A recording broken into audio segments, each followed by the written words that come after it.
চট্টগ্রামত মধ্যরাতিয়া নিষিদ্ধ সংগঠন ছাত্রলীগের ঝটিকা মিছিলের আশঙ্কায় প্রতিবাদ মিছিল গজ্জে কোতোয়ালি থানার বিএনপির সাধারণ সম্পাদক আলহাজ জাকির হোসেন।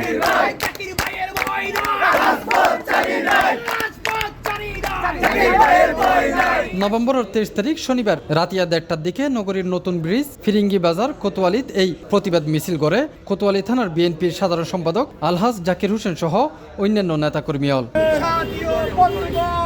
এই বাংলাদেশের মাটিতে আওয়ামী লীগের এবং আওয়ামী সন্ত্রাসীদের খুনি শেখ হাসিনার গুন্ডা পান্ডাদের বাংলাদেশের মাটিতে আর কোনো রাজনীতি করার অধিকার নাই। জাতীয় বন্ধুগণ, গভীর রাতে হোক, নিশিরাতে হোক, শেষ রাতেই হোক, যেখানে পাবো আওয়ামী লীগ, যুবলীগ, ছাত্রলীগ তাদেরকে প্রতিহত করা হবে।